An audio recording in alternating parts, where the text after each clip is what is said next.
Hello everyone, कैसे हो सारे के सारे। तो मैं रितेश मित्तल आ गया हूं भैया नीट के। आज हम लोग पीवाईक्यूज करने वाले हैं और आज से सेशन स्टार्ट हो रहा है। तो आज मैं आपको मोल कंसेप्ट के 15 मोस्ट इंपॉर्टेंट पीवाईक्यूज करवाने वाला हूं, जहां पे हर एक क्वेश्चन को कंसेप्ट से सीखेंगे। क्लियर है? तो आ जाओ भैया, पहले क्वेश्चन पे करते हैं क्या होने वाला है। ध्यान से देखो। तो ये क्वेश्चन आपका दिया हुआ, ये कब आया हुआ भैया? नीट 2024 में आया हुआ। एक एक क्वेश्चन इंपॉर्टेंट है, ध्यान से देखो क्या होगा। यहाँ पे बोला है अपने लोग, एक कंपाउंड दिया हुआ एक्स, वो कंटेन करता है 32% of A, 20% of B and the remaining percentage of C. ठीक है भैया, कोई दिक्कत तो नहीं। यहाँ पे आगे क्या बोला है? Then the empirical formula of X. तो भैया एक्स का आपको एम्पेरिकल फॉर्मूला निकालना है। तो मैं पूरा कंसेप्ट बताऊंगा भैया एम्पेरिकल फॉर्मूला कैसे निकालते हैं। पहले एक नॉलेज के लिए मैं आपको बता देता हूँ। एम्पेरिकल फॉर्मूला जो होता है ना, वो कंपाउंड का जो सिंपलेस्ट फॉर्म होता है वो होता है सिंपलेस्ट फॉर्म। जैसे मैं एग्जांपल लिखूं क्या? जैसे आपको पता है कि बेंजीन का जो फॉर्मूला होता है वो होता है C6H6। ये बेंजीन का मॉलिक्यूलर फॉर्मूला है।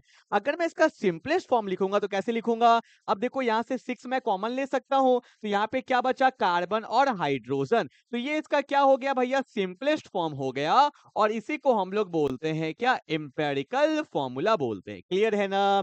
अब पर ये निकलेगा कैसे, इसका क्या प्रोसीजर रहता है, तो मैं आपको बताता हूं। देखो, कभी भी क्वेश्चन आ जाए एम्पेरिकल फॉर्मूला का, नीट में देखना 2-3 बार क्वेश्चन आ चुका है। कंसेप्ट क्या रहेगा? देखो, बोला है कंपाउंड एक्स कंटेन 32% ऑफ ए, तो यहाँ पे लिख देना ए। फिर कौन है भैया? बी है। फिर कौन है? सी है। क्लियर है? अब सबका परसेंटेज बताओ। ए का परसेंटेज कितना दिया हुआ है? 32%। बी का परसेंटेज कितना है? 20%। और बोला है रिमेनिंग परसेंटेज ऑफ सी। तो काउंट कर लो ना, परसेंटेज का मतलब टोटल 100% होता है। तो भैया हो गया 30, 40, 50, 52। तो यहाँ पे हो गया 48%। क्लियर है ना? एक बात हमेशा याद रखना, केमिस्ट्री में परसेंटेज वाला क्वेश्चन कभी भी आ जाए तो हम लोग ऐसा मान के चलते हैं कि 100% का मतलब होता है 100 ग्राम। क्लियर है ना? तो अगर मैं बोलूं 32% ए है, तो मैं ऐसा मान लेता हूं कि भैया मेरे पास 32 ग्राम ए का है, 20 ग्राम मेरा बी का है और 48 ग्राम मेरा सी का है। कोई दिक्कत तो नहीं किसी को? कोई कुछ बोल देगा क्या? नहीं ना। अब देखो ध्यान से, क्या यहाँ पे ये सबका एटॉमिक मास दिया हुआ है? ए का दिया हुआ है 64, बी का दिया हुआ है 40, सी का दिया है 32। क्यों दिया है? क्योंकि अगला जो स्टेप होता है वो होता है मोल निकालना। Weight in gram by molar mass, यही तो होता है मोल का फॉर्मूला। तो भैया ए का वेट दिया है 32 ग्राम और ए का मोलर मास है 64, तो 1/2 इसका मोल हो गया। 1/2 का मतलब 0.5। क्लियर है ना? बी का भैया वेट दिया है 20 ग्राम, मोलर मास दिया है 40, तो 20/40 होता है 1/2, दैट इज इक्वल 0.5। सी का वेट दिया है 48 ग्राम और मोलर मास दिया है 32। खेला हो गया। 16 2 जा 32, 16 3 जा 48, वैल्यू कितना आ गया? 3/2। कोई दिक्कत तो नहीं है। अब हमें क्या करना होता है, यही लास्ट स्टेप है, दैट्स कॉल्ड सिंपलेस्ट फॉर्म। इसमें क्या करना होता है, ध्यान से देखो, यहाँ पे मोल कितना है? 1/2। यहाँ पे मोल कितना है? 1/2। यहाँ पे मोल कितना है? 3/2। ये रूल क्या कहता है, सुनना, जो सबसे छोटा वैल्यू है ना, उसको सबसे क्या कर दो? डिवाइड कर दो। जो सबसे छोटा वैल्यू उसको सबसे डिवाइड कर दो। तो सबसे छोटा कौन है भैया? ऑब्वियस सी बात है, 1/2 सबसे छोटा है। तो मैंने क्या किया, 1/2 तो इसका मोल था और इसी से सबको डिवाइड कर दो। तो 1/2 बाय 1/2 कितना हो गया? 1 हो गया। कोई दिक्कत है? फिर से बोलूं ये वाला लाइन, ये सब में से सबसे छोटा मोल कौन सा है? तो सबसे छोटा मोल तो 1/2 ही है ना, क्योंकि 3/2 तो बड़ा होगा। जो सबसे छोटा मोल होता है उसको सबसे डिवाइड कर दो। तो सबसे छोटा मोल खुद कौन है? 1/2। उसको 1/2 से डिवाइड किए तो 1/2 कितना हो गया? 1 हो गया। यहाँ पे भी क्या है? 1/2 बाय 1/2 कितना हो गया? 1 हो गया। बोलो हाँ या ना? अब यहाँ पे वैल्यू क्या है? 3/2। और इसको डिवाइड किससे करेंगे? बोलो 1/2 से। बोला था ना, जो सबसे छोटा मोल होगा उसको सबसे डिवाइड कर दो। तो भैया 2 से 2 चला गया, तो वैल्यू यहाँ पे क्या बच गया? 3 बच गया। तो हमारा फाइनल आंसर क्या होगा? ए कितना है? 1 है। बी भी कितना है? 1 है। और सी कितना है? 3 है। तो आंसर होगा A1 B1 C3। कहाँ दिया है? कहाँ दिया है? कहाँ दिया है? ऑप्शन नंबर बी में। And that's my final answer. 1 को दिखाने का नीड भी नहीं होता है। क्लियर है? तो कंसेप्ट क्या था? पहले एटम लिखे, उसका परसेंटेज, परसेंटेज मतलब ग्राम हो गया। मोल क्या होता है? वेटिंग ग्राम बाय मोलर मास। और फाइनल स्टेप क्या है? जो सबसे छोटा मोल होगा उसको सबके मोल से डिवाइड कर दीजिए। सबसे छोटा कौन था? 1/2। तो 1/2 को 1/2 से डिवाइड किए, 1/2 को 1/2 से डिवाइड किए, 3/2 को 1/2 से डिवाइड किए। क्लियर है? तो जो वैल्यू आता है that's my final answer. Clear है? ऐसा क्वेश्चन मैंने एक और लिया है। ऐसे क्वेश्चंस बार-बार आते हैं एग्जाम में, 2024 में आया हुआ है। क्लियर है? चलो आगे बढ़ते हैं। क्वेश्चन नंबर 2 पे, ये भी नीट 2024 में आया है। सारे पीवाईक्यूज करवा दूंगा भैया, सारे। ठीक है, अब देखो क्या बोला है। The highest number of helium atoms. Atoms कैसे निकालते हैं सुनना। आपको पता होगा कि भैया मोल्स का फॉर्मूला क्या होता है। गिवन मास, जितना मास दिया हुआ है वो हमेशा ग्राम में होना चाहिए, डिवाइड बाय मॉलिक्यूलर मास, या मैं बोल सकता हूं मोलर मास, एक्चुअल में बोलते हैं मोलर मास। ठीक है, तो ये मेरा मोल्स का फॉर्मूला होता है। क्लियर है ना? अब बोलोगे सर आप मोल बता रहे हो, अरे एटम्स का बताइए ना, एटम्स का बताइए ना। तो याद रखेंगे, जब मुझे कभी भी निकालना होगा नंबर्स ऑफ एटम्स, तो कुछ मत करना, मोल्स इनटू एन, एन से मल्टीप्लाई कर दीजिएगा, तो आपका नंबर्स ऑफ एटम्स निकल जाएगा। एन क्या होता है? Avogadro number. और एवोगाड्रो नंबर क्या होता है? 6.022 इंटू 10 की पावर 23। क्लियर है? तो जिसका मोल्स ज्यादा ना भाई, उसका एटम्स भी क्या होगा? ज्यादा। ये कंसेप्ट होता है। अब देखो ध्यान से क्या बोला है। 4 मोल ऑफ हीलियम, तो नंबर्स ऑफ एटम्स क्या होगा? 4 को Na से मल्टीप्लाई कर देंगे तो 4 Na हो गया। क्लियर है ना? अब देखो ध्यान से, ये वाला सेकंड ऑप्शन में बहुत लोग को डाउट होता है, सर ये 4U क्या दे दिया है, 4U हीलियम क्या दे दिया है। देखो आपको पता होना चाहिए, हीलियम का एटॉमिक नंबर 2 होता है, मास क्या होता है? 4। 4 क्या? 4 AMU भी बोल देते हैं या 4U भी बोल देते हैं। ठीक है, शॉर्ट फॉर्म में U लिखते हैं। तो भैया एक एटम का मास क्या होता है? 4U, और यहाँ पे 4U दिया है, मतलब यहाँ पे एक हीलियम का एटम है, ओनली वन हीलियम। यहाँ पे 4Na है और यहाँ पे एक है, कोई वैल्यू है इसका यार। अब देखो यहाँ 4 ग्राम दिया है, तो पहले मोल निकालना पड़ेगा, तो weight in gram by molar mass, helium का मोलर मास 4 होता है, तो 4/4 1 मोल, और Na से मल्टीप्लाई कर देंगे तो नंबर्स ऑफ एटम्स निकल जाएगा 1Na। तो ये भी नहीं होगा, ये भी नहीं होगा, क्योंकि 4Na तो लीड कर रहा है ना। अभी ये क्या दे दिया सर, इतना litre of helium at STP. हर एक फॉर्मूला बताऊंगा। एक फॉर्मूला होता है मोल्स का, कि मोल्स का फॉर्मूला होता है एसटीपी पे वॉल्यूम इन लीटर बाय 22.4। ये फॉर्मूला पता होना चाहिए। एसटीपी में, स्टैंडर्ड टेम्परेचर प्रेशर में, ये पहले से डिफाइंड है, पहले से निकाला गया है कि मोल का फॉर्मूला होता है वॉल्यूम इन लीटर बाय 22.4। तो देखो एसटीपी पे दिया है ना, इतना लीटर दिया है, तो मोल्स क्या होगा? वॉल्यूम इन लीटर कितना है? 2.27 है, और यहाँ पे कितना है? 22.4 है। अप्रोक्सीमेटली अगर देखो पॉइंट हटेगा तो ऊपर 10 आएगा, पॉइंट हटेगा तो ऊपर कितना आएगा? 100 आएगा। तो 227 224 अप्रोक्सीमेटली 1 मान लेते हैं। ठीक है, ये 0 से 0, तो 1/10 मोल है, ये तो 1 से भी कम है। जब मोल ही कम होगा तो एटम्स भी कम हो जाएगा, तो आंसर क्या हो जाएगा? ए हो जाएगा। जिसका मोल्स ज्यादा उसका एटम्स भी ज्यादा, क्योंकि Na तो सब में मल्टीप्लाई होने वाला है ना। तो यहाँ पे कितना आया था? 1 मोल आया था। यहाँ पे 1 से भी कम मोल आ रहा है, यहाँ पे 4 मोल पहले से दिया है, तो जिसका मोल्स ज्यादा उसका एटम्स भी ज्यादा। I hope you will get the point. तो ऐसे क्वेश्चंस आ जाते हैं एग्जाम में, कंसेप्ट पता होना चाहिए। चलो ओके, क्वेश्चन नंबर 3, ये कब आया हुआ भैया, कब आया हुआ है? अच्छा 2023 में आया हुआ है। कुछ ढंग का क्वेश्चन लग रहा है क्या? देखे करके, देखो क्या बोला है कि the mass of CO2 produce by heating 20 gram of 20% pure limestone. कुछ लोग तो देख के भाग जाएंगे, सर 20% में, आपका 20 ग्राम में 20% प्योर है, कैसे बनेगा? अरे कुछ नहीं बनेगा। देखो ध्यान से देखो, बोला है the mass of CO2 produce, कितना CO2 बनेगा? कब? जब ये दिया हुआ था 20 ग्राम, पर भैया 20 ग्राम में 20% ही प्योर है, तो अपने लोग तो प्योर से काम करेंगे ना। तो भैया 20% में कितना प्योर होगा? कॉमन सेंस लगा ले, कॉमन सेंस लगा ले। अरे भैया अपने को ऐसा मान लो कि 100% का मतलब कितना था? 20 ग्राम था। 100% का मतलब 20 ग्राम था, तो मेरे को 20% चाहिए, तो 20% में कितना ग्राम हो जाएगा? जल्दी से बता दो तो कितना ग्राम होगा? अरे ऐसा भी सोच लो, अगर कुछ लोग तो ज्यादा दिमाग चल रहा होगा, ऐसा सोच लेंगे, अगर सर अच्छा 100% में 20 ग्राम है, तो 20% में कितना ग्राम हो जाएगा? 4 ग्राम हो जाएगा। लॉजिकल देख लो ना, एकदम लॉजिकल देख सकते हो। कैसे? देखो, ऐसा देखो कि 100 में कितना है? 20 ग्राम है, तो 10 में कितना हो गया होगा? 10 में कितना हो गया होगा? 2 ग्राम। बोल सकते हैं, बोलो हाँ या ना। अरे 100 में 20 है, तो 10 में कितना? 2 ग्राम। अगर 10 में 2 ग्राम है, तो 20 में कितना हो गया 4 ग्राम। यूनिटरी मेथड नहीं लगा सकते हो यार, ये तो इतना तो सिंपल कर सकते हैं। ठीक है, अगर 100 में 20 है तो भैया 10% में 2 ग्राम, 10% में 2 ग्राम तो 20% में 4 ग्राम। तो मेरे को यहाँ पे ये चीज पता चल गया कि जो प्योरिटी है ना, जो हमारा काम का है वो 20 ग्राम नहीं है। कितना ग्राम काम का है? 4 ग्राम ही काम का है। मतलब कैल्शियम कार्बोनेट का 4 ग्राम है, 20 ग्राम दिया हुआ नहीं है। इतना बात क्लियर हो गया। अब सुनो, कभी भी इक्वेशन वाला क्वेश्चन करते हैं मोल कंसेप्ट में तो हमेशा मोल पे काम किया जाता है। देखो, आपको पता है कैल्शियम कार्बोनेट का जो मोलर मास होता है वो 100 AMU होता है। कैसे? कैल्शियम का होता है मेरा 40, कार्बन का होता है 12, ऑक्सीजन का होता है 16, 16 3 जा 48, काउंट करोगे तो होगा 100 AMU। ठीक है, या यू भी लिख सकते हैं। ठीक है, तो अगर मैं मोल्स निकालूंगा तो मोल्स का फॉर्मूला क्या होता है? Weight in gram by molar mass. तो वेट है 4 और मॉलिक्यूलर मास कितना है 100। तो यहाँ पे जो इसका मोल आया, अगर मैं काटूंगा तो 1/25 आएगा। इतना आ गया। मतलब यहाँ पे कैल्शियम कार्बोनेट का 1/25 मोल्स है। क्लियर हो गया? कोई दिक्कत तो नहीं।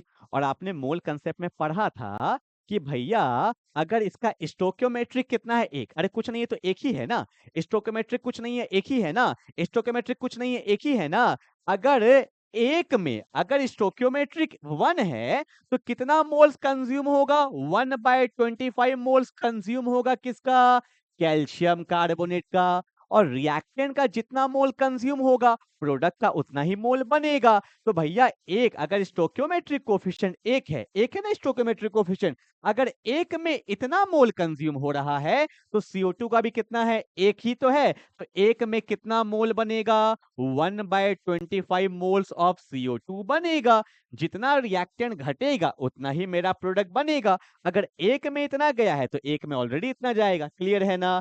अब यहाँ पे तो CO2 का मोल्स निकल गया। CO2 का कितना मोल्स बनेगा? 1/25 मोल्स बनेगा। पर अपने को तो वेट निकालने बोला है ना। क्या आपको मैंने जस्ट बताया था कि मोल्स जो होता है वो होता है given mass by molar mass. तो भैया अगर मुझे मास निकालना है तो मोलर मास से मल्टीप्लाई कर देते हैं मोल को। तो मोल निकल गया। इसका मोलर मास कितना होगा? कार्बन का 12 होता है, ऑक्सीजन का 16 2 32, ऐड करेंगे तो 44 हो जाएगा। तो इतना ग्राम मेरा आंसर होगा। तो 44/25 है ना, डिवाइड करते हैं। देखो ना, 25 बन जाए 25 हो गया। यहाँ पे 15 आएगा, 15 4 19 आएगा। पॉइंट देंगे तो 0 होगा। 2 2 4 2 7 7 आएगा। तो यहाँ पे 175 आएगा। 80 15 आएगा। 1.7 कहीं दिख रहा है क्या? 1.76 आ जाएगा।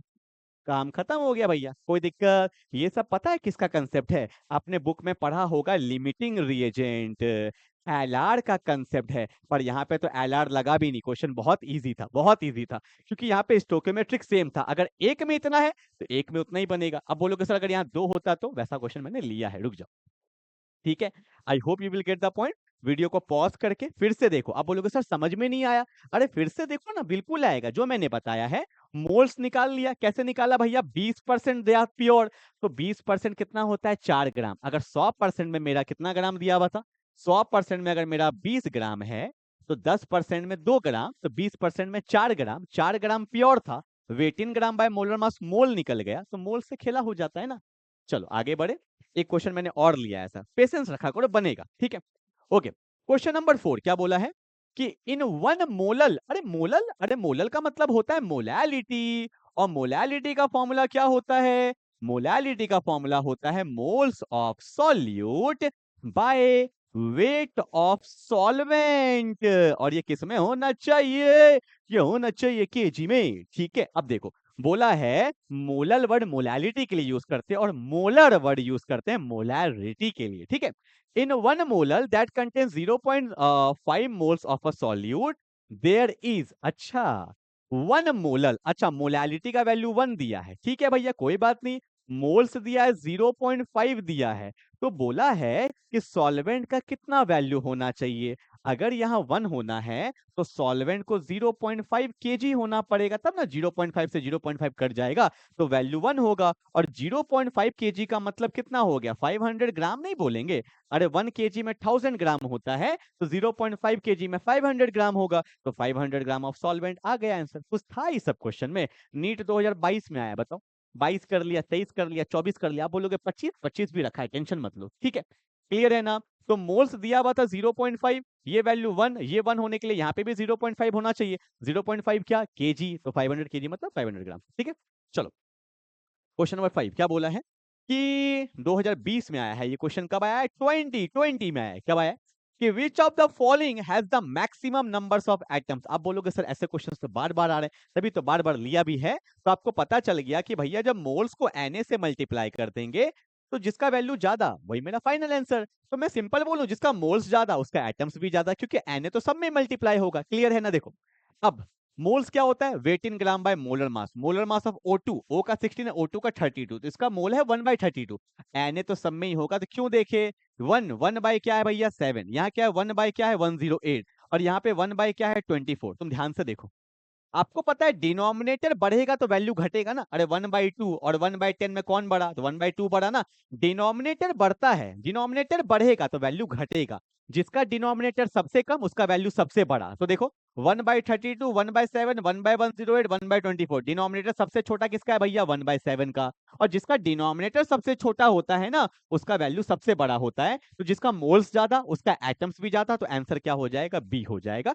डायरेक्टली कर सकते हो, करने का नीड ही नहीं है, क्योंकि Na तो सब में ही मल्टीप्लाई होगा ना। क्लियर है? तो जिसका मोल्स ज्यादा उसका एटम्स भी ज्यादा। चलो ओके, क्वेश्चन नंबर 6 में अपन लोग आ चुके हैं। कब आया है? 2018 में आया है। देखो क्या बोला है, बोला है in which of the following case the numbers of molecules of water maximum. अब बोलोगे सर इसका क्या फॉर्मूला होगा? जो एटम्स का फॉर्मूला होता है वही इसका फॉर्मूला होता है, मोल्स इनटू Na। एटम्स ले लो या मॉलिक्यूल्स ले लो, दोनों का फॉर्मूला सेम है।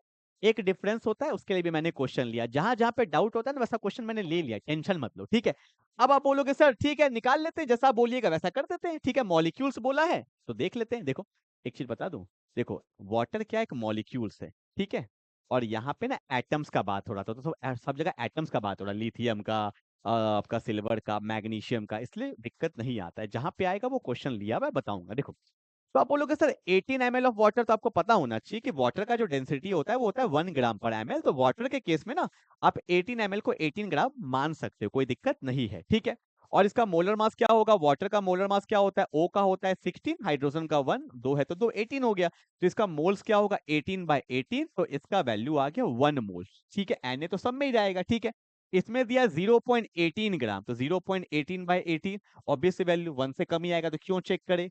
अब देखो 0.00224 दिख रहा है, 1 atm 273 केल्विन, यही मेरा होता है एसटीपी, स्टैंडर्ड टेम्परेचर प्रेशर। इसका फॉर्मूला बताए थे ना, मोल्स क्या होता है? Volume in litre by 22.4। तो वॉल्यूम में लीटर कितना दिया है? 0.00224 बाय 22.4, तो वैल्यू 1 से कम ही आएगा ना। तो क्यों चेक करें? 1 जब मेरे पास आ चुका है तो इसको चेक नहीं करेंगे, इसको भी चेक नहीं करेंगे। और यहाँ दिया 10 की पावर -3 मोल्स, 1 से भी कम, तो क्यों चेक करें? आंसर क्या हो जाएगा? ए हो जाएगा। तो जिसका मोल्स ज्यादा उसका एटम्स ज्यादा। पहले मोल्स निकालो ना, काम खत्म वही हो जाता है। ठीक है, चलो तो देखो भाई अगला क्वेश्चन हम क्या करने वाले हैं। तो हमारा अगला क्वेश्चन क्या है? ध्यान से देखो भैया, क्वेश्चन नंबर 7। तो क्या दिया है कि what mass of 95% pure calcium carbonate. भैया ऐसे क्वेश्चन जब आते हैं वापस से तुम्हें टेंशन हो जाता है सर, एक तो इक्वेशन फिर ये प्योरिटी वाला। इस क्वेश्चन में आपका सारा डाउट क्लियर होने वाला है। बहुत अच्छा क्वेश्चन एग्जाम में आया था, ध्यान से देखो क्या बोला, फिर से बोल रहा हूँ कि what mass of 95% pure calcium carbonate will be required to neutralise 50 ml 0.5 capital M HCl solution according to the following reaction। Calm down बनेगा, मैं बता रहा हूं, सीखो। देखो बोला है कि हमें कितना चाहिए भैया? मास किसका? कैल्शियम कार्बोनेट का। किसको न्यूट्रलाइज करना है? HCl को। और इसका वैल्यू कितना दिया हुआ है? 50 ml दिया हुआ है, और साथ में दिया हुआ है 0.5 कैपिटल M।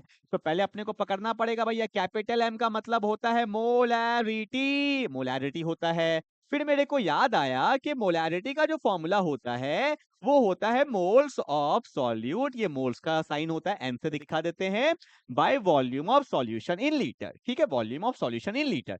मोलैरिटी कितना दिया हुआ है? 0.5 दिया हुआ है। मोल्स निकालना पड़ेगा क्योंकि भैया सब कुछ जो खेला होता है वो मोल्स पे होता है। ठीक है, और वॉल्यूम में लीटर कितना दिया? 50 ml दिया। लीटर में करने के लिए डिवाइड बाय 1000 कर देंगे। क्लियर है ना? अब देखो ये पॉइंट हटेगा, नीचे 10 आएगा, ये 0 से ये 0 चला गया।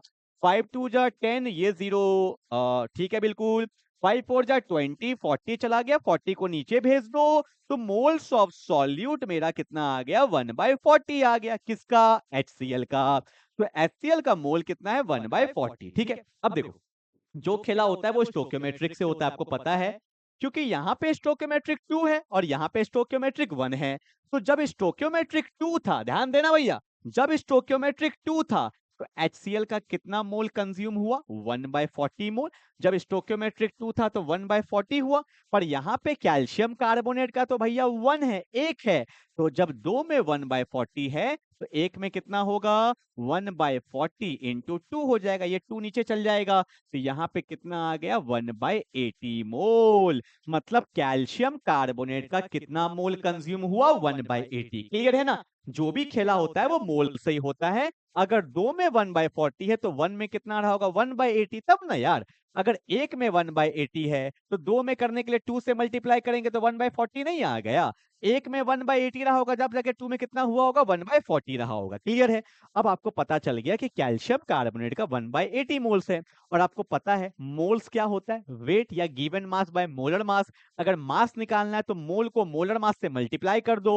तो मेरे को पता है कैल्शियम कार्बोनेट का भैया मोलर मास कितना होता है? 100 AMU या 100 ग्राम पर मोल बोलते हैं वैसे।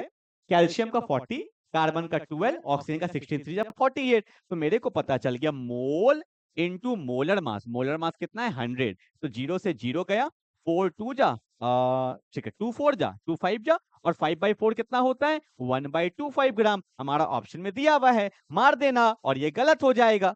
हाँ, गलत। यस, क्यों गलत होगा? क्योंकि भैया क्वेश्चन में बोला है what mass of 95% pure calcium carbonate. रुक जाओ, ध्यान से सुनो कंसेप्ट में क्या होगा। अगर आप 100 ग्राम लेते हो तो उसमें मेरा प्योर कितना मिलेगा? 95% प्योर है। अगर आप 100 ग्राम लेते हो तो मेरे को 95 ग्राम ही प्योर उसमें मिलेगा अकॉर्डिंग टू द क्वेश्चन, क्योंकि 95% ही प्योर है। ठीक है?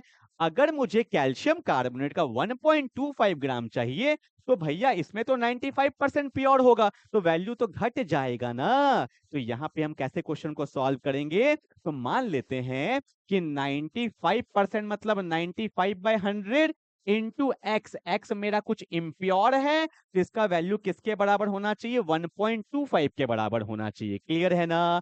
तो यहां से एक्स का वैल्यू कितना आएगा? ये 100 ऊपर चला जाएगा, बोलिए हाँ या ना। और ये 95 नीचे आ जाएगा। पॉइंट घटेगा तो 100 आ गया, 100 से 100 गया, तो वैल्यू क्या आया? 125/95। रुक जाओ, 5 से जाएगा 19 बार में, 5 2 जा 10, 5 5 जा 25। ठीक है? तो 19 को डिवाइड करते हैं तो 19 1 जा 19 आ गया, यहाँ पे 6 है, पॉइंट देंगे 0। 19 3 जा 57 होता है क्या? हाँ, 19 3 जा 57 मतलब 1.3 आ रहा है। 1.3 में कौन है? तो 1.32 इज मेरा फाइनल आंसर। अगर आप 1.32 ग्राम लोगे तो इसमें 95% जो प्योर आएगा वो हमें कितना मिल जाएगा? 1.25 ग्राम। ठीक है? तो ये क्वेश्चन बहुत लोगों ने गलत किया था। अगर आप 1.25 आपको चाहिए, इतना चाहिए, पर आपका प्योरिटी इसमें 95% ही है। जब 95% प्योरिटी करोगे तो वैल्यू घट जाएगा ना। इस क्वेश्चन को आप ऐसे भी कर सकते थे, उल्टे तरीके से भी कर सकते थे कि 1.25 है ना, इसको उल्टा मतलब इसको उल्टे से मल्टीप्लाई कर दो 100/95 से, तो आपका एग्जैक्ट आंसर आ जाता है। कभी ऐसा क्वेश्चन आ जाए तो आप इसको उल्टा करके भी मल्टीप्लाई करोगे तो भी आपका आंसर आ जाएगा। ठीक है? चलो भैया, कंसेप्ट में क्लैरिटी आ गया ना। ऐसे क्वेश्चंस को ध्यान दीजिएगा, जो हमारा आंसर आता है उतना हमें चाहिए, पर हमारा 100% प्योर थोड़ी है। अगर ये 100% प्योर होता तो ये मेरा फाइनल आंसर होता। क्लियर है ना? चलो आगे बढ़ते हैं। क्वेश्चन नंबर, कहाँ गया भैया? हाँ जाओ, 8 नंबर। देखो वापस से क्वेश्चन आ गया एम्पेरिकल फॉर्मूला का। नीट 2021 में आया हुआ, आई थिंक 24 में भी ये क्वेश्चन आया हुआ था ऐसा। ठीक है? देखो क्या बोला है, in organic compound contain 78% by weight carbon. Carbon का दिया है 78% दिया है, and the remaining percent is of hydrogen. तो हाइड्रोजन कितना हो गया? 80 है तो 22% हो गया। क्लियर है ना? और आपको मैंने जस्ट सिखाया जितना परसेंटेज मतलब उतना ग्राम, जितना परसेंटेज मतलब उतना ही ग्राम। ठीक है? और आपको पता है पहले क्या निकालते हैं? मोल निकालते हैं। तो मोल क्या होता है? Weight in gram by molar mass. तो 6 2 जा 12। ठीक है? और 6 1 जा 6, 6 3 जा 18, तो वैल्यू आएगा 6.5। ठीक है?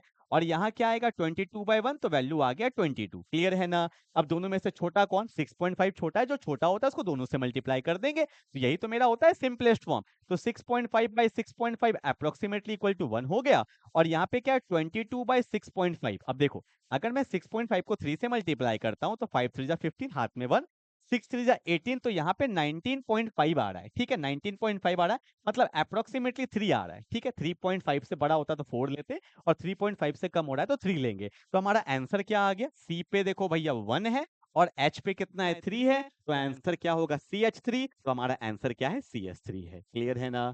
चलो कोई दिक्कत तो नहीं आता, आगे बढ़ेगा। क्वेश्चन नंबर 9, ये देखो भैया कब आया है, 2025 के कंसेप्ट पे मिला हुआ है। अब ध्यान से सुनेंगे इस क्वेश्चन को, ध्यान से देखना, एटम्स और मॉलिक्यूल्स का सारा कंसेप्ट में क्लैरिटी आ जाएगा। क्या बोला है कि among the following choose the one with the equal numbers of atoms. Equal numbers of atoms, मैं बार बार बोल रहा हूँ, ध्यान से सुनना यहाँ पे। अब देखो क्या बोला है, आपको पता है कि जो नंबर्स ऑफ एटम्स होते हैं ना, नंबर्स ऑफ एटम्स होते हैं, अभी तक आपको क्या बताया गया था कि मोल्स इनटू Na होता है। क्या होता है? Moles into Na। पर ध्यान दो यहाँ पे, अगर मैं क्वेश्चन को करूंगा तो यहाँ पे ध्यान देंगे थोड़ा सा। यहाँ पे देखो, सोडियम कार्बोनेट का मोलर मास 106 है, तो आपको पता है मोल्स क्या होता है, weight in gram by molar mass 106 है। कटेंगे तो वैल्यू क्या आएगा 2। ये 2 मोल्स किसका आया है? पूरे मॉलिक्यूल्स का आया है, पूरे मॉलिक्यूल्स का। पर इसमें कितने एटम्स है? देखो, Na का 2 एटम्स है, कार्बन का एक 3, ऑक्सीजन का 3, तो 6। तो 6 से मल्टीप्लाई करेंगे, वैल्यू क्या हो गया 12। अब एटम्स के लिए Na से मल्टीप्लाई करेंगे, मतलब इसमें कितने एटम्स है, तो 12 Na है। मतलब ये पूरा एक मॉलिक्यूल्स है। अब इसमें कितने, अभी तक तो हमने हीलियम का बात कर रहे थे ना, एक, पर इसमें कितने एटम्स है, 2 3 4 5 6। तो जितना मोल्स आया ये फैमिली का मोल्स था, जितने आपके एटम्स है उसको उससे मल्टीप्लाई करेंगे तब जाके Na मल्टीप्लाई किया जाता है। क्लियर है? अब ध्यान से देखो, Na2 सोडियम का ऑक्साइड है, तो आपको पता है अगर मुझे इसका मोल्स निकालना है तो मोल्स क्या होगा, वेट इन ग्राम 248 है, बाय मोलर मास कितना है 62 है। ठीक है, अब देखो कितने बार से कट गया, ये 4 बार से कट गया, तो ये 4 Na एटम्स होगा नहीं। अब इसमें कितने एटम्स है, सोडियम का 2 है, ऑक्सीजन का एक 3, तो 3 से मल्टीप्लाई करेंगे तो 4 3 जा 12, तो ये होगा 12 Na। क्लियर है? अब देखो H2 है, तो आपको पता है 12 है, डिवाइड बाय क्या होगा 2, तो ये कितना हो गया 6। तो क्या 6 है? नहीं, ये 2 है ना, तो 2 से मल्टीप्लाई करेंगे तो 6 2 जा 12, क्या होगा Na, 12 Na। क्लियर है? अब ध्यान से देखो, यहाँ पे 220 है, 220 कहाँ लिखूं मैं, यहाँ लिख लूं क्या, 220 है। ठीक है, अब कार्बन डाइऑक्साइड कितना है 44 है, तो 44 से कितने बार में जाएगा देखो तो, 2 से 22 बार में जाएगा, 2 से 0 बार में जाएगा, 11 2 जा 11 10 जा, 2 से कितने बार में गया 5 बार में गया, और कितने हैं 3 है, तो 5 3 जा 15, तो ये 15 Na होगा। तो हमें बोला है सेम, तो आंसर होगा A B C, answer A B C, option number C होगा। ठीक है, तो एटम्स बोला है तो भैया आपको देखना पड़ेगा, कुछ छूट गया क्या हमारा, NaOH छूट गया लगता है, फिर भी चेक कर लेते हैं। तो NaOH कितना होता है 40 होता है ना, 40। मेरा आंसर एबीसी, कुछ गलती किया क्या हमने, ये तो हमने चेक भी नहीं किया। हाँ माय गॉड, अभी खिला हो जाता अभी। ए तो होगा, ए ठीक है, और बी ठीक है, ए और बी किसमें, ए बी इसमें, ए बी इसमें है, ए है, बी है, सी तो हमने चेक भी नहीं किया, डी डी चेक किया, डी में सेम था ना, 6 2 जा 12 12 12 12 2, हाँ ए बी डी होगा, A B D, A B D होगा, ए बी डी, अभी गलती हो जाता, सी तो हमने चेक भी नहीं किया। ठीक है, फिर भी चेक करो, एन का कितना है 40 है ना, तो 240 बाय 40 है। ठीक है, 240 बाय 40 है ना, तो 0 से 0 गया, 4 6 24, 6 है, और इसमें कितना 1 2 3 है, 6 18 18, तो सी नहीं हो सकता ना, डी होगा। तो आंसर होगा A B D, A B D. अभी हो जाता है खेला, ध्यान से देखो, मेरे से भी हो गया ना मिस्टेक, ये सब चीज ध्यान देंगे थोड़ा सा। ठीक है, अगला क्वेश्चन, क्वेश्चन नंबर 10 क्या बोला है, देखो ये कब आया हुआ है, 2014 का क्वेश्चन आया हुआ है। एक एक क्वेश्चन लिया है भैया नीट का। क्या बोला है कि when 22.4 liters of H2 is mixed with 11.2 liter of Cl2 each at STP the moles of HCl form। तो आपको पता है कि H2 प्लस Cl2 से जब कंबाइन होता है तो HCl बनता है, बैलेंस करेंगे तो यहाँ पे 2 आएगा। H2 का दिया है 22.4 लीटर और यहाँ दिया 11.2 लीटर, तो पहले मोल्स निकाल लो। आपको पता है एसटीपी में मोल्स का फॉर्मूला क्या होता है, वॉल्यूम इन लीटर बाय 22.4, तो इसका तो भैया 1 मोल आया है। यहाँ पे भी क्या है 11.2 है बाय 22.4, तो वैल्यू कितना आया है 1/2 आया है। ठीक है ना, अब कैसे सॉल्व करेंगे, अब देखो यहाँ पे इसका है 1 मोल है और इसका दिया हुआ है 0.5 मोल। ठीक है, अब यहाँ पे एलआर का कंसेप्ट लगता है। एलआर क्या होता है, मतलब किसके हिसाब से काम करेंगे, इसके हिसाब से चले या इसके हिसाब से चले। तो एलआर क्या होता है कि मोल बाय स्टोक्योमेट्रिक कोफिशिएंट जिसका कम आता है ना, उसी के हिसाब से रिएक्शन चलता है। तो 0.5/1, तो 0.5 मतलब ये कम है, और ये 1/1 तो ये ज्यादा है। जिसका भैया मोल बाय स्टोक्योमेट्रिक रेशियो कम आता है वही मेरा एलआर होता है। दिस इज माय एलआर, क्योंकि जिसका वैल्यू कम है वो जल्दी खत्म हो जाएगा ना, तो रिएक्शन उसी के हिसाब से चलता है। तो बोला क्या, निकालना क्या है, the moles of HCl is formed, HCl कितना मोल्स फॉर्म्ड होगा, तो देखो ये बोलता है कि अगर एक स्टोकियोमेट्रिक कोफिशिएंट है ना 0.5 मोल कंज्यूम होगा। ठीक है, जिसके हिसाब से चलेंगे, एक में 0.5 है तो 2 में कितना होगा? अगर एक में 0.5 कंज्यूम हो रहा है तो 2 में कितना मोल बनेगा? 1 मोल बनेगा। एक में 0.5 तो 2 में 1 मोल बनेगा, तो आंसर क्या हो जाएगा? 1 मोल ऑफ HCl। ठीक है, हमने इसके हिसाब से क्यों चला? क्योंकि भैया जिसका मोल बाय स्टोइकियोमेट्रिक कोएफिशिएंट मिनिमम आता है वही मेरा एलआर होता है और वही रिएक्शन का बॉस होगा। क्लियर है ना? चलो आगे बढ़ते हैं। क्वेश्चन नंबर 11 अच्छा क्वेश्चन है। ये क्वेश्चन कब आया हुआ है पता नहीं, नीट में ही आया हुआ है। I am not sure date कब आया हुआ है ये क्वेश्चन का, पर ये नीट में ही आया हुआ है। आओ देखते हैं फटाफट से। क्वेश्चन नंबर 11 क्या बोला है? बहुत अच्छा क्वेश्चन है, ध्यान से देखना। बोला है suppose the element X and Y, मेरे पास दो एलिमेंट है ना X and Y, combine to form two compound. दो कंपाउंड बनता है, एक को हम लोग बोलते हैं XY2 और एक बना है X3Y2। ठीक है, ऐसे क्वेश्चन में थोड़ा सा पेशेंस रखना पड़ता है क्योंकि हल्का सा सिली मिस्टेक आपका पूरा क्वेश्चन गलत हो सकता है। ठीक है, बोला कि व्हेन 0.1 मोल ऑफ XY2, अच्छा XY2 का दिया हुआ है 0.1 मोल, ठीक है, और इसका वेट कितना दिया हुआ है? 10 gram. Okay, and 0.05 mole and 0.05 mole of X3Y2, इसका वेट दिया हुआ है 9 gram. Okay, the atomic weight of X and Y, अच्छा एक्स एंड वाई का एटॉमिक वेट नहीं पता तो इसका ए मान ले और इसका बी मान लेते हैं। ठीक है, आपको पता है ना कि मोल्स क्या होता है? Weight in gram by molar mass. तो अगर XY2 का मोल कितना है? 0.1 है, वेट कितना दिया है? 10 ग्राम, मोलर मास x का मैंने a माना है और y का मैंने b माना है, तो y 2 है ना, तो 2b मान ले। तो 0.1 equal to 10 by a plus 2b, तो उसको देखो इक्वेशन बन जाएगा, पॉइंट हटाएंगे तो नीचे 10 आएगा, मल्टीप्लाई कर दो तो a plus 2b equal to 100। This is my first equation. ठीक है, अब यहाँ देखो इसका मोल कितना दिया है? 0.05 है और वेट कितना दिया? 9, और मोलर मास क्या होगा? x का मैंने लिया है 3 है ना, तो यहाँ होगा 3a, और y का लिया है तो यहाँ होगा 2b, 3a प्लस 2b। तो पॉइंट हटाएंगे तो नीचे 100 आएगा और यहाँ पे कितना है भैया? 20 से जाएगा तो 1/20 हो जाएगा, तो इसको ऊपर मल्टीप्लाई कर दो। 9 है तो 9 टू जा 180, तो 3a plus 2b is equal to 180। दो इक्वेशन आ गया मेरे पास, बोलो अब इक्वेट कर लेते हैं। तो a plus 2b equal to 100 and 3a plus 2b equal to 180। अगर मैं इसको इससे माइनस कर दूंगा तो 2a इक्वल टू 80 हो जाएगा, तो a का वैल्यू आ जाएगा 40। a मतलब कौन? मेरा x, तो x का 40 एक ही ऑप्शन में दिया है तो ऑप्शन नंबर ए हो जाएगा। But we have to check, क्या पता हमने कहीं सिली मिस्टेक कर दिया, फिर भी चेक कर लेंगे, 2 मिनट तो लगता है। a को वैल्यू 40 पुट करो, तो 40 प्लस 2b इक्वल टू 100 हो गया, तो 2b इक्वल टू 60 हो गया, b का वैल्यू 30 आ गया। बिल्कुल सही बात है, गलत हो ही नहीं सकता था। ठीक है, फिर भी मैंने ऐसे चेक कर लिया। ठीक है, चलो आगे बढ़ते हैं।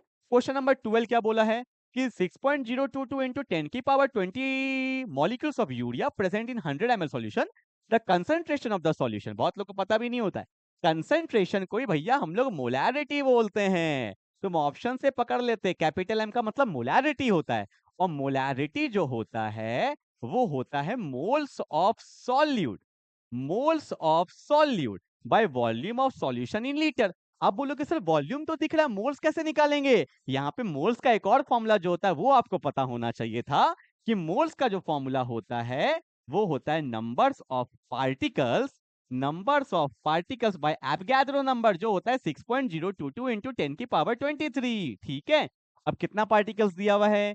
6.022 into 10 की पावर 20 बाय 6.022 into 10 की पावर 23। ये कट गया तो वैल्यू कितना आया? 1 2 3, मतलब 10 की पावर 3 बच गया ना। ठीक है, तो मोलैरिटी लिखे, तो मोलैरिटी, मोलैरिटी जो होगा वो होगा मोल्स ऑफ सॉल्यूट, कितना है?